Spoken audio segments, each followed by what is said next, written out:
Hello friends, स्वागत है आपका हमारे learning platform GK with me में। तो आज के इस क्लास में हम पढ़ना शुरू करेंगे स्टैटिक जीके या जनरल अवेयरनेस का टॉपिक, जो आपके चंडीगढ़ पीआरटी के एग्ज़ाम के लिए इंपॉर्टेंट हो सकता है। साथ साथ DSSS या कोई भी एग्ज़ाम दे रहे हैं, सभी एग्ज़ाम के पॉइंट ऑफ व्यू से आपकी ये क्लास ज़रूरी रहेगी। चाहे वो SSC का एग्ज़ाम हो, HSSC का एग्ज़ाम हो, चाहे कोई भी एग्ज़ाम हो, बट ये फोकस करके बनाई जा रही है चंडीगढ़ पीआरटी को, क्योंकि वहाँ पर गिवन है आपके स्टैटिक जीके में से 4 से 5 क्वेश्चन आएंगे। साथ साथ जनरल अवेयर में से 8 to 10 क्वेश्चन आप लगाकर चलिए। अभी तो हम स्टैटिक जीके कंप्लीट कर रहे हैं और बहुत ज़्यादा क्लासेस भी नहीं है स्टैटिक जीके की, ये जल्दी कंप्लीट हो जाएगा। इसके बाद मैं सारा का सारा जनरल अवेयरनेस का जो सेक्शन है वो आपको कराने वाली हूँ, चाहे वो EMRS का जो एग्ज़ाम है, TGT का एग्ज़ाम है, वहाँ के लिए भी, इसके साथ साथ PRT के लिए, DSSS के लिए, सभी के लिए ज़रूरी रहने वाला है, ठीक है। और एग्जाम ओरिएंटेड ही मैं आपको कराऊंगी, जो इंपॉर्टेंट रह सकता है। इसमें आज की क्लास में हम पढ़ेंगे भारतीय पुरस्कारों के बारे में। आपको पता होगा इससे पहले जो स्टैटिक जीके की क्लास होती थी वो हमारी एग्जाम फैक्ट अकेडमी पर थी, लेकिन अब जितने भी क्लासेस होंगी स्टैटिक जीके की वो इसी चैनल पर होंगी जहां पर आप ये क्लास देख रहे हैं, ठीक है। इसके साथ साथ SST का भी प्लेलिस्ट बना दी है मैंने, आप SST की प्लेलिस्ट भी चेक कर सकते हैं, वहाँ भी 5 से 6 क्लासेस करा रखी हैं। और स्टैटिक जीके का भी फोल्डर बना दिया, वहाँ पर भी क्लासेस ऐड है, तो वहाँ से आप चेक कर सकते हैं। बट आज स्टार्ट कर देते हैं हम भारतीय पुरस्कारों के बारे में। पुरस्कार जो है ना, मतलब जो अवार्ड है, इसमें से क्वेश्चन पूछे जाते हैं। इसकी शायद 2 से 3 क्लासेस रहेंगी, क्योंकि ना ये बहुत बड़ा चैप्टर है और एक क्लास में कंप्लीट नहीं होगा। कुछ अवार्ड मैं आपको इस क्लास में करा देती हूँ, कुछ अवार्ड बाकी क्लासेस में करा दूंगी। वैसे मैंने आपको एक एक लाइन वाले में लीनियर में पढ़ा दिया था, बट यहाँ पर अब हम जानेंगे इसको डिटेल से। तो स्टार्ट कर देते हैं आज की क्लास को। जैसा कि आप यहाँ पर देख रहे हैं, नोबेल प्राइज़, नोबेल वैसे भारतीय तो नहीं है, लेकिन कुछ भारतीय ऐसे हैं जिन्हें नोबेल प्राइज़ दिया गया है। तो पहले तो हमारा ये जानना जरूरी है कि जो नोबेल प्राइज़ है वो किसकी याद में दिए जाते हैं, कौन सी तारीख को दिए जाते हैं, ठीक है, और कौन से क्षेत्र में दिए जाते हैं। तो जो नोबेल प्राइज़ है ये अल्फ्रेड बेनार्ड नोबेल की याद में दिया जाता है। अल्फ्रेड नोबेल वही थे जिन्होंने डायनामाइट बनाया था, ठीक है। एक दिन ना ये जो डायनामाइट है, मतलब एक दिन ना किसी की डेथ हो जाती है किसी रीज़न की वजह से, विस्फोट की वजह से। तो ऐसा मतलब उसमें कंफ्यूजन क्रिएट हो जाती है कि उसमें अल्फ्रेड बेनार्ड नोबेल जो हैं वो मारे गए हैं, लेकिन ऐसा सच नहीं होता। मतलब ऐसा लिखा जाता है न्यूज़पेपर में, मौत के सौदागर की मौत। तो ना जो अल्फ्रेड बेनार्ड नोबेल होते हैं, इनके दिल पर ये बात लगती है कि मेरे मरने के बाद में लोग मुझे इस तरीके से जानेंगे। तो जो अल्फ्रेड नोबेल हैं ये अपनी मृत्यु से पहले घोषणा करते हैं कि जब मैं मर जाऊंगा तो इनके पास ना बहुत सारा पैसा होता है, तो उस पैसे की जो इंटरेस्ट है उससे क्या दिया जाएगा, पुरस्कार राशि बांटी जाएगी। तो यहाँ पर इसी वजह से नोबेल प्राइजेस की शुरुआत की गई और इसी के तहत प्रत्येक वर्ष 10 दिसंबर को क्या दिए जाते हैं, नोबेल प्राइज़ दिए जाते हैं। इनका जन्म जो है वो स्टॉकहोम में हुआ था 1901 से। कब शुरू किए गए, 1901 में पहली बार जो प्राइज़ हैं वो डिस्ट्रीब्यूट किए गए थे, और 1901 से लेकर आज तक क्या दिए जा रहे हैं, नोबेल प्राइज़ डिस्ट्रीब्यूट किए जा रहे हैं। 1901 से फिजिक्स में, केमिस्ट्री में, मेडिसिन में, पीस में, इन सभी एरिया में, साथ साथ यहाँ पर जो आपका जैसे लिटरेचर है, साहित्य है, उसमें ये अवार्ड डिस्ट्रीब्यूट किए जाते हैं। पहले ये जब स्टार्ट किए गए थे 1901 में, तब 5 क्षेत्रों में दिए जाते थे। ये मैंने आपको जब 1 लीनियर वाले बताए थे तब मैंने वहाँ पर भी आपको एक्सप्लेन करके अच्छे से बता दिया था, बट यहाँ भी आप इसको पढ़ लेंगे तो आपका ये और ज़्यादा पक्का हो जाएगा, एग्जाम में आप इसको भूलेंगे नहीं। तो 1901 में physics, chemistry, medicine, literature and peace में ये अवार्ड दिया जा रहा है। इसके बाद अधिकतम ये कितने लोगों को दिया जाता है, अधिकतम ज़्यादा से ज़्यादा ये 3 लोगों को दिया जा सकता है। मतलब ये जो राशि दी जाएगी, इसमें जो अमाउंट दी जाती है ना, वो क्या कर दी जाती है, आपस में ये डिस्ट्रीब्यूट कर लेते हैं। तो अधिकतम 3 लोगों को एक साथ एक विषय के लिए नोबेल प्राइज़ दिया जा सकता है। इसके साथ साथ जो फिजिक्स एंड केमिस्ट्री है, ये अवार्ड कौन देता है, स्वीडिश अकेडमी ऑफ साइंस। तो साइंस का है तो साइंस अकेडमी देगी, तो स्वीडिश अकेडमी ऑफ साइंस के द्वारा फिजिक्स एंड केमिस्ट्री के अवार्ड डिस्ट्रीब्यूट किए जाते हैं। तो आपको याद रखना है। इसके बाद में अभी मैंने आपको बताया ना कि 5 विषयों में ये अवार्ड दिए जाते थे। अब इसके बाद 1969 में इकोनॉमिक्स में भी इस अवार्ड को शुरू किया गया, 1969 में, कि अब ये क्या करेंगे, इकोनॉमिक्स में जो अच्छा लेखन लिखेगा, इकोनॉमिक्स में काम करेगा, उसे भी ये नोबेल प्राइज़ दिया जाएगा। इससे पहले 5 विषयों में दिए जा रहे थे, अब एक छठा विषय भी शामिल कर दिया गया।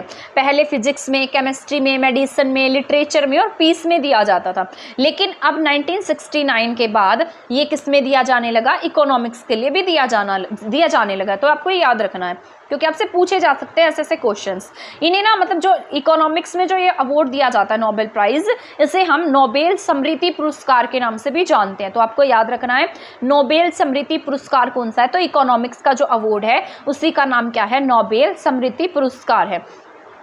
इसके बाद नेक्स्ट हम पढ़ लेते हैं 1969 के बाद। अभी मैंने आपको बताया 1969 में इकोनॉमिक्स में इस प्राइजेस की शुरुआत की गई और इसके बाद ये 6 विषयों में दिए जाने लगे। इसके लिए जो राशि है वो 8 मिलियन स्वीडिश क्रोनर में दी जाती है। 2014 की राशि है ये 8 मिलियन स्वीडिश क्रोनर, ठीक है। तो ये आपकी लगभग 5.90 करोड़ के आसपास राशि है।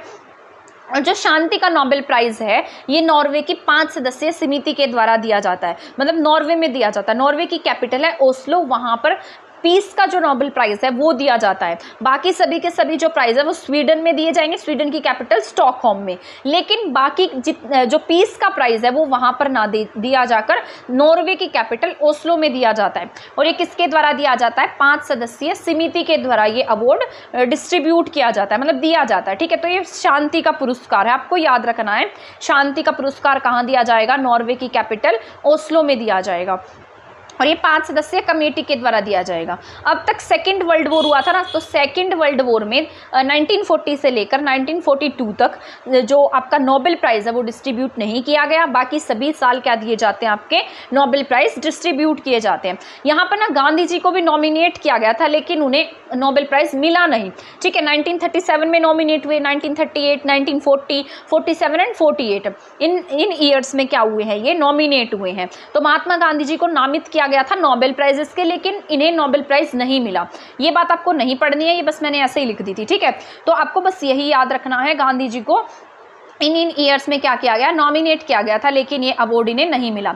इसके बाद जो भारतीय हैं जिन्हें नोबेल प्राइज से सम्मानित किया जा चुका है उनके बारे में भी हम जान लेते हैं। ये मैंने आपको 1 लीनियर वाले जब स्टैटिक जीके पढ़ाया था, भारत में प्रथम पुरुष, भारत में प्रथम महिलाएं, उसमें भी मैंने आपको बताया था। अब यहाँ पर आपकी रिवीजन हो जाएगी। इसके बाद हम सारे के सारे अवार्ड्स जानेंगे, पुलित्जर प्राइज, बुकर प्राइज, अंतर्राष्ट्रीय बुकर प्राइज, ठीक है। तो ये सारे हम जानने वाले हैं। नोबेल प्राइज जो है पहले कौन थे, हमारे रविंद्रनाथ टैगोर थे जिन्हें 1930 में सबसे पहली बार नोबेल प्राइज से सम्मानित किया गया था।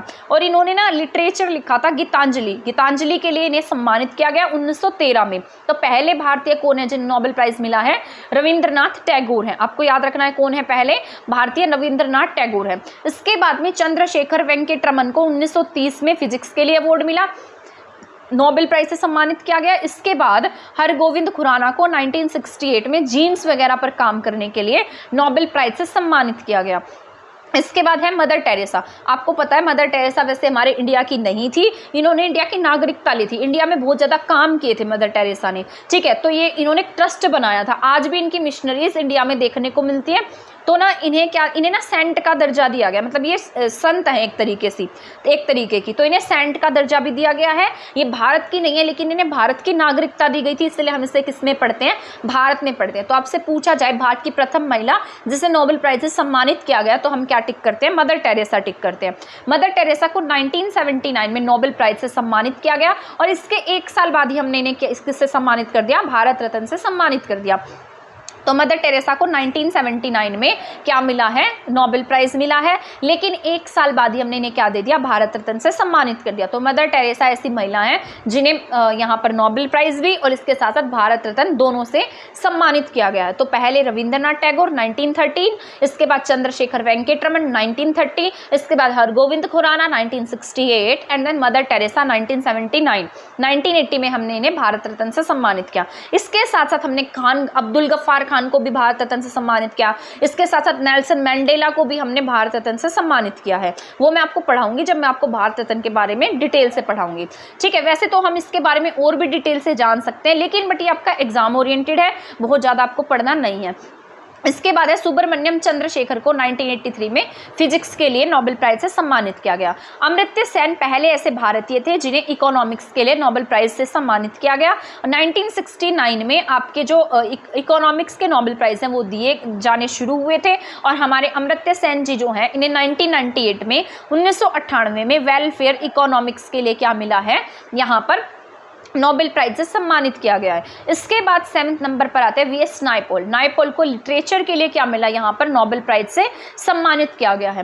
वेंकटरमन रामकृष्णन 2009 में केमिस्ट्री के लिए। इसके बाद जो नेक्स्ट मैं पढ़ा रही हूँ कैलाश सत्यार्थी, मोस्ट इंपॉर्टेंट है, ये पूछा जा सकता है, एजुकेशन से रिलेटेड थे। इन्होंने बचपन बचाओ आंदोलन शुरू किया था। ये जब आप सीटेट का एग्जाम देते तो वहां पर भी ये क्वेश्चन पूछा जाता है कि बचपन बचाओ आंदोलन किसके द्वारा शुरू किया गया, तो कैलाश सत्यार्थी जी थे।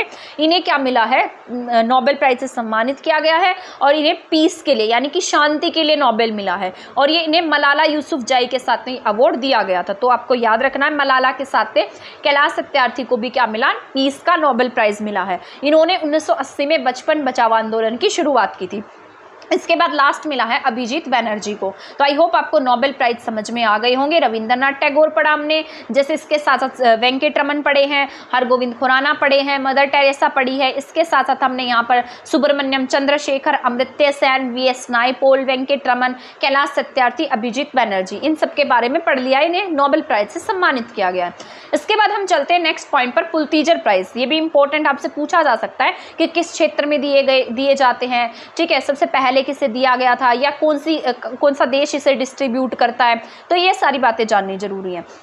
तो अब पढ़ लेते हैं पुलतीजर प्राइज के बारे में। जो आपका पुलतीजर प्राइज है, ये न्यूयॉर्क वर्ल्ड के प्रकाशक जोसेफ पुलतीजर की याद में 1917 में अमेरिका के कोलंबिया विश्वविद्यालय के द्वारा शुरू किया गया था। तो आपसे पूछा जाए कब शुरू किया गया है, 1917 में शुरू किया गया पुलतीजर प्राइज। किसमें दिया जाता है, पत्रकारिता में और साहित्य में। ठीक है, तो किसमें दिया जाएगा, लिटरेचर में दिया जाता है या जर्नलिज्म में, जो पत्रकारिता करते हैं। और कहाँ दिए जाते हैं, ये अमेरिका के न्यूयॉर्क शहर में डिस्ट्रीब्यूट किए जाते हैं और 20 श्रेणियों में मिलते हैं। ये अलग अलग श्रेणी, जैसे जर्नलिज्म की श्रेणी होती है, लिटरेचर की अलग अलग श्रेणियां होती है। तो 20 श्रेणी है जिसमें क्या दिया जाता है, 20 टाइप्स हैं जिसमें पुलतीजर प्राइज को डिस्ट्रीब्यूट किया जाता है। इसकी ना पहले 2017 तक ना 10,000 जो डॉलर है उसमें ये राशि दी जाती थी, लेकिन अब हम जब गूगल पर चेक करते हैं ना तब ये $15,000 राशि दिखाता है और इसके साथ साथ एक प्रमाण पत्र दिया जाता है। तो आपको याद रखना है, न्यूयॉर्क वर्ल्ड के प्रकाशक जोसेफ पुलतीजर की याद में इसको शुरू किया गया। कब शुरू किया गया, 1917 में। और जो नोबेल है वो 1901 में दिए गए पहली बार। पत्रकारिता में दिया जाता है, साथ साथ लिटरेचर में दिया जाता है। और कहाँ पर डिस्ट्रीब्यूट किए जाते हैं, न्यूयॉर्क शहर में डिस्ट्रीब्यूट किए जाते हैं। इसके बाद यहाँ पर ये रिपोर्टिंग के लिए, कविता के लिए, जो अपनी बायोग्राफी लिखता है उसके लिए, नाटक के लिए, रिपोर्टिंग के लिए, इन सभी चीज़ों में दिया जाता है। अब तक जो आपका पुलतीजर प्राइज है ये 5 भारतीयों को दिया जा चुका है। ठीक है, भारतीय पुरस्कार 5 लोगों को मिल चुका पुलतीजर प्राइज। तो आपको याद रखना है अब तक कितने भारतीयों को मिला है, 5 भारतीयों को। उसमें से जो पहले है ना वो बिहारी लाल है। तो बिहारी लाल ऐसे पहले व्यक्ति हैं जिन्हें पुलतीजर प्राइज से सम्मानित किया गया। तो पहले याद रख लेने, आपको पहले का नाम क्या है, बिहारी लाल है। इसके बाद झुम्पा लहरी जो आपकी इंग्लिश में राइटिंग्स लिखती हैं, उन्हें भी क्या दिया गया है, पुलतीजर प्राइज से सम्मानित किया गया। इसके बाद गीता आनंद, मोस्ट इंपॉर्टेंट है। गीता आनंद जो रिपोर्टिंग करती थी, भ्रष्टाचार के ऊपर रिपोर्टिंग की थी इन्होंने, तो इन्हें क्या दिया, पुलतीजर प्राइज से सम्मानित किया गया। तो आपको गीता आनंद, बिहारी लाल, झुम्पा लहरी ये याद रखने हैं। इसके साथ साथ सिद्धार्थ मुखर्जी और लास्ट मिला है विजय शेषाद्री को। ठीक है, तो ये याद रख लेने हैं। तो 5 अब तक के 5 भारतीय हैं जिन्हें पुलतीजर प्राइज से सम्मानित किया जा चुका है। ठीक है, तो आपको ये याद रख लेना है कितने भारतीयों को मिल चुका, 5 भारतीयों को, जिसमें से पहले बिहारी लाल है, सेकंड झुम्पा लहरी, गीता आनंद, सिद्धार्थ मुखर्जी और इसके साथ साथ विजय शेषाद्री। ठीक है, लास्ट विजय को मिला है। तो ये आपको याद रखने पुलतीजर प्राइज। इसके बाद हम पढ़ते हैं मान बुकर प्राइज। ये जो बुकर प्राइज है, मान बुकर प्राइज है, ये पहले ना बुकर प्राइज के नाम से जाना जाता था, आज ये मान बुकर प्राइज सेम है ये। ठीक है, तो अब हम जानते हैं बुकर प्राइज के बारे में, साथ साथ इसके साथ हम जानेंगे इंटरनेशनल बुकर प्राइज के बारे में। ठीक है, मान बुकर प्राइज के बारे में, इसकी शुरुआत जो है 1969 से हुई है और 1969 में ही मैंने आपको बताया था कि आपके क्या दिए जाने लगे, इकोनॉमिक्स में जो नोबेल प्राइज़ है वो डिस्ट्रीब्यूट किया जाने लगा। मान बुकर प्राइज़ की शुरुआत भी कब होती है, 1969 में होती है।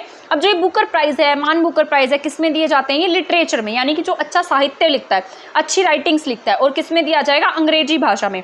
अंग्रेजी में जो उपन्यास वगैरह, नॉवेल्स वगैरह लिखते हैं उन्हें दिया जाता है। तो ये बुकर कंपनी के द्वारा और ब्रिटिश प्रकाशक द्वारा संयुक्त रूप से दिया जाता है। कौन कौन देता है, एक तो बुकर कंपनी देगी, साथ साथ जो ब्रिटिश प्रकाशक होते हैं उनके द्वारा संयुक्त रूप से इस प्राइज को डिस्ट्रीब्यूट किया जाता है। ये ब्रिटेन का सर्वोच्च साहित्य पुरस्कार है, जैसे हमारा है हमारा ज्ञानपीठ हो गया। वैसे ही इनका क्या है, ब्रिटेन का सर्वोच्च साहित्य पुरस्कार कौन सा है, मान बुकर प्राइज है। ये ना पहले जैसे कॉमनवेल्थ कंट्रीज होती थी, इसके साथ साथ जैसे आयरलैंड था, इनके जिम्बाब्वे, इन सभी नागरिकों को दिया जाता था। कॉमनवेल्थ कंट्रीज में वो सभी कंट्रीज आती है जो कभी ना कभी किसी ना किसी समय में ब्रिटेन की गुलाम रही थी, ठीक है, ब्रिटेन के अंडर में रही थी, तो वो सभी कंट्रीज आती हैं। लेकिन आज ये ऑल ओवर वर्ल्ड में सभी जो भी अच्छा राइटिंग्स लिखेगा उन सभी को दिया जाएगा। 2014 के बाद ये बात कही गई कि पूरे वर्ल्ड में जो भी अच्छा काम करेगा लिटरेचर को लेकर उसे क्या दिया जाएगा, बुकर प्राइज से सम्मानित किया जाएगा। इसके बाद में वीएस नायपॉल एक ऐसे पहले भारतीय थे जिन्हें क्या मिला, बुकर प्राइज से सम्मानित किया गया। वीएस नायपॉल के बारे में, नोबेल प्राइज के बारे में भी मैंने आपको बताया था कि इन्हें नोबेल प्राइज भी मिल चुका है। तो वीएस नायपॉल पहले भारतीय मूल के हैं जिन्हें क्या मिला है, भारतीय मूल के हैं ये, ठीक है, जिन्हें क्या मिला, बुकर प्राइज से सम्मानित किया गया। इसके बाद आपके ये राइटर हैं सलमान रुश्दी। इन्हें ये इंग्लिश में राइटिंग्स लिखते हैं, बहुत अच्छे राइटर है सलमान रुश्दी। 1981 में इन्हें क्या मिला है, बुकर प्राइज मिला है। और कौन सी बुक के लिए, मिडनाइट्स चिल्ड्रन के लिए मिला है, तो सलमान रुश्दी को मिला। इसके साथ साथ पहली भारतीय महिला जिन्हें बुकर प्राइज से सम्मानित किया गया उनका नाम क्या था, अरुंधति रॉय था। तो आपको याद रखना है क्या नाम है, अरुंधति रॉय। मैंने आपको बताया था पहली महिला जिन्हें बुकर प्राइज से सम्मानित किया गया उनका नाम क्या है, अरुंधति रॉय है। लेकिन अगर आपसे यंगेस्ट पूछा जाए, यंगेस्ट महिला कौन है, पहली यंगेस्ट महिला जिन्हें बुकर प्राइज मिला, तो वो किरण देसाई है, ठीक है। ये अनीता देसाई की बेटी है, इनका नाम क्या है, किरण देसाई, ठीक है। अरुंधति रॉय को पहली बार मिला है, लेकिन किरण देसाई क्या है, यहाँ पर यंगेस्ट है। इसके साथ साथ अरविंद अडिगा, इन्हें भी क्या मिला है, यहाँ पर बुकर प्राइज से सम्मानित किया गया। ये पीडीएफ ना मैं आपको शेयर कर दूंगी टेलीग्राम चैनल पर, लिंक यहाँ पर क्लास में लगा दूंगी मैं, मतलब कमेंट सेक्शन में पिन कर दूंगी, आप वहाँ से चेक कर लेना, ठीक है। पीडीएफ मिल जाएगी आपको, पर आज नहीं भेजूंगी, अपने नोट्स बना लेना, कल तक भेजूंगी, ठीक है। इसके बाद यहाँ पर क्या है, यहाँ पर ये लिखा है ये फर्स्ट फीमेल थी। इसके साथ साथ वीएस नायपॉल को मिला है, सलमान रुश्दी को मिला है, किरण देसाई को मिला है और अरविंद अडिग को। इसके साथ साथ अब बात कर लेते हैं अंतर्राष्ट्रीय बुकर प्राइज की। इसमें ना ये 2005 से इंटरनेशनल लेवल पर दिए जाने लगे। और ये ना मतलब जो इंटरनेशनल बुकर प्राइज हैं ये किसी भारतीय महिला को मिला 2022 में, ठीक है। तो यहाँ पर ये हर 2 साल के बाद में डिस्ट्रीब्यूट किए जाते हैं। किसे दिया गया, गीतांजलि श्री को दिया गया है। गीतांजलि श्री ने ना हिंदी में एक बुक लिखी थी जिसका नाम था रेत समाधि, फिर इसको ट्रांसलेट किया डैनी ने, किसमें, इसको नाम दिया टॉम ऑफ सैंड। तो इन्हें टॉम ऑफ सैंड के लिए क्या मिला, यहाँ पर नोबेल, इसे बुकर प्राइज से सम्मानित किया गया। तो ये रिसेंट का टॉपिक आपसे पूछा जा सकता है कि हाल ही में ऐसी कौन सी महिला है जिसे बुकर प्राइज से सम्मानित किया गया और उनकी कौन सी कृति है या उनकी कौन सी रचना है। तो इनका नेम क्या है, यहाँ पर गीतांजलि श्री है। रेत समाधि इनकी बुक का नाम है, इंग्लिश में इसको ट्रांसलेट किया डेजी ने, जिस बुक का नाम दिया गया है टॉम ऑफ सैंड, ठीक है। तो आप इसको पढ़ भी सकते हैं, बहुत अच्छी बुक है, लेकिन लैंग्वेज इसकी कॉम्प्लिकेटेड है, तो आपको बहुत जल्दी से समझ में भी नहीं आएगी। जो लिटरेचर वगैरह नहीं पढ़ता है उसको अच्छे से समझ में नहीं आएगी, बट जो लिटरेचर पढ़ता है, जिसको शौक है नॉवेल्स वगैरह पढ़ने का, उसको अच्छे से समझ में आ जाएगी। तो रेत समाधि जो है इनकी बुक का नाम है, ठीक है। तो ये अब की बार मिला इन्हें अवार्ड, तो ये याद रख लेना, रिसेंट का है तभी मैं आपको बता रही हूँ और ये पूछा भी गया है एग्जाम्स में। इसके बाद है रमन मैग्सेसे पुरस्कार, ये मैंने आपको कल पढ़ाया था, ठीक है, मतलब पहले जो 1 लीनियर वाले क्वेश्चन बताए थे उसमें बताया था। तो ये ना फिलीपींस के पूर्व राष्ट्रपति हैं, उनकी याद में दिया जाता है। कब से शुरू किया गया, 1957 में शुरू किया गया था। इसे हम एशिया का नोबेल के नाम से जानते हैं। जो ये फिलीपींस के राष्ट्रपति थे रमन मैग्सेसे जी, ये एक बार फ्लाइट में जा रहे थे, इनकी फ्लाइट क्रैश हो गई। तो यहाँ के लोगों ने सोचा कि क्यों ना हम इनकी याद में कुछ ऐसा शुरू करें कि लोग इन्हें हमेशा याद रखें, तभी ये पुरस्कार शुरू किया गया। इसे नाम दिया गया रमन मैग्सेसे पुरस्कार। ये 6 क्षेत्रों में दिया जाता है, जैसे जन सेवा है, सरकारी सेवा है, पत्रकारिता है, जनसंचार है, सामुदायिक नेतृत्व है और अंतर्राष्ट्रीय सद्भाव है। इन सभी में क्या दिया जाता है, रमन मैग्सेसे पुरस्कार दिया जाता है। अब तक टोटल 56 भारतीयों को ये अवार्ड दिया जा चुका है। ऐसा इसलिए है क्योंकि ये केवल एशियन कंट्रीज को मिलता है, तभी हमारे इंडिया को ज़्यादा दिया गया है। मतलब 56 भारतीय ऐसे हैं जिन्हें क्या मिल चुका है, अब तक रमन मैग्सेसे पुरस्कार प्राप्त हो चुका है। प्रथम भारतीय मैंने आपको बताए थे विनोबा भावे हैं, जिन्हें क्या मिला है, यहाँ पर रमन मैग्सेसे पुरस्कार मिला है। इसके साथ साथ 2018 में इस पुरस्कार से 2 भारतीयों को सम्मानित किया गया था। एक थे सोनम वांगचुक, एक थे भरत वटवानी। तो ये आपको याद रख लेना है, मोस्ट इंपॉर्टेंट है, ये एग्जाम में पूछा गया था, ठीक है। तो भरत वटवानी और सोनम वांगचुक, इन्हें क्या मिल चुका है, रमन मैग्सेसे पुरस्कार से इन्हें सम्मानित किया जा चुका है। 2019 में रवीश कुमार को भी क्या मिला था, रमन मैग्सेसे पुरस्कार पत्रकारिता में दिया जा चुका, जर्नलिज्म में मिल चुका है। तो आपको ये सारे पॉइंट याद रखने हैं। प्रथम भारतीय विनोबा भावे थे। इसके साथ साथ 2018 में सोनम वांगचुक को और भरत वटवानी को ये पुरस्कार दिया जा चुका है। 2019 में रवीश कुमार को ये अवार्ड मिल चुका है। रवीश कुमार की एक बुक है बोलना ही है, मैंने पढ़ी है, वो बुक बहुत अच्छी है। मतलब अगर पढ़ के देखोगे तो मतलब उसमें डेमोक्रेसी की बातें की गई है, देश की बातें की गई हैं। तो मैंने इनकी ये बुक पढ़ी है, ठीक है। तो 2019 में रवीश कुमार को मिला है अपनी पत्रकारिता के लिए। इसके बाद है Rabindranath Tagore international peace prize.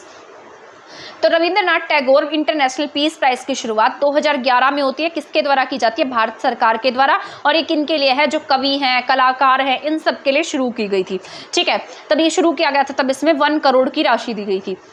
इसके बाद हम बात कर लेते हैं कलिंग पुरस्कार की। मोस्ट इंपॉर्टेंट है ये ना साइंस के क्षेत्र में दिया जाता है। और इसकी शुरुआत कब की गई थी? 1952 में शुरू किया गया। ये यूनेस्को के कलिंग फाउंडेशन के द्वारा विज्ञान साइंस में जो भी अच्छा काम करेगा उन्हें ये अवार्ड दिया जाएगा, ठीक है। बीजू पटनायक किसमें भूमिका रही है? ये कलिंग फाउंडेशन के संस्थापक रह चुके हैं, ठीक है। तो बीजू पटनायक इसमें अहम भूमिका निभा चुके हैं। 1952 में यूनेस्को के कलिंग फाउंडेशन के द्वारा ये साइंस के क्षेत्र में दिया जाता है। तो आपसे पूछा जाए कलिंग अवार्ड कौन से क्षेत्र में दिया जाता है, तो आप क्या टिक करेंगे?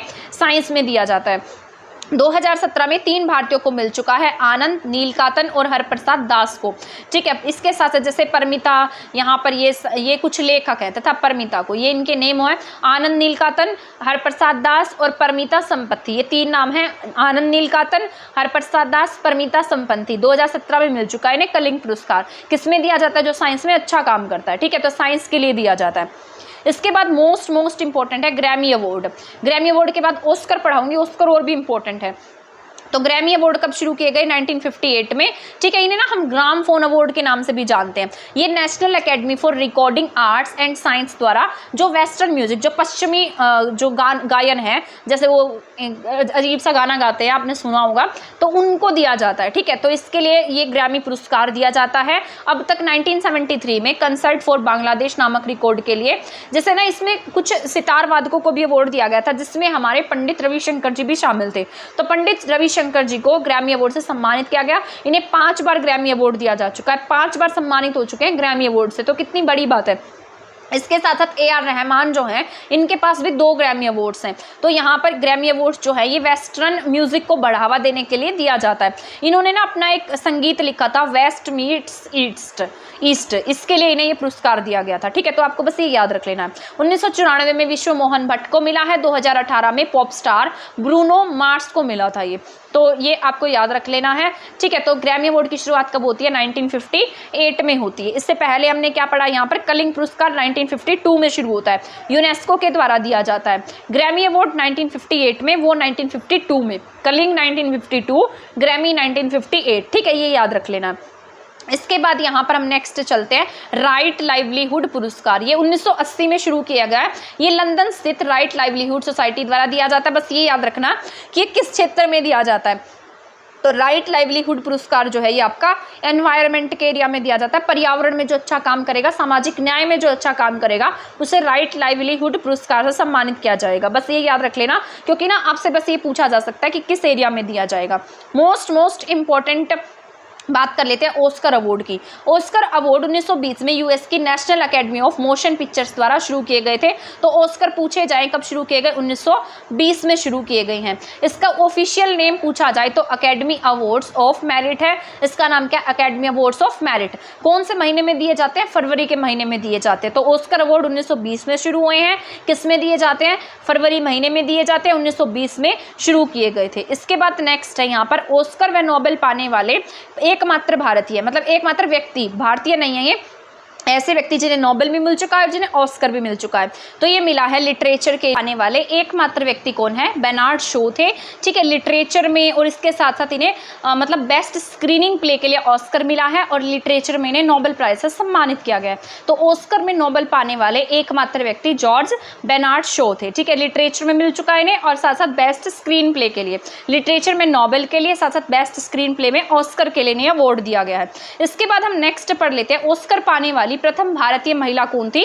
तो इनका नाम है भानु अथैया। तो आपको ये याद रखना है, क्या नाम है इनका? भानु अथैया। तो ऑस्कर पाने वाली प्रथम भारतीय महिला कौन है?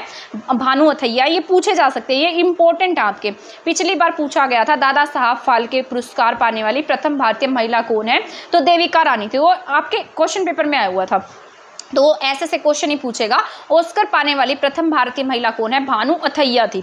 इन्होंने गांधी फिल्म में रिचर्ड एटनबरो की जो कॉस्ट्यूम है वो डिजाइन की थी। इसके बाद है सत्यजीत रॉय को 1992 में ऑस्कर का लाइफ टाइम अचीवमेंट अवार्ड दिया गया। ठीक है, तो आपको बस ये याद रखना है, सत्यजीत रॉय को 1992 में ऑस्कर का लाइफ टाइम अवार्ड दिया गया था। इसके साथ साथ यहाँ पर ये क्या था, इन्होंने मतलब गांधी फिल्म के लिए इन्हें क्या मिला? भानु अथैया को यहाँ पर पुरस्कार मिला था। प्रथम भारतीय थे जिन्हें क्या मिला है? ऑस्कर से सम्मानित किया गया। इसके बाद 2018 का Oscar shape of water movie को दिया गया था।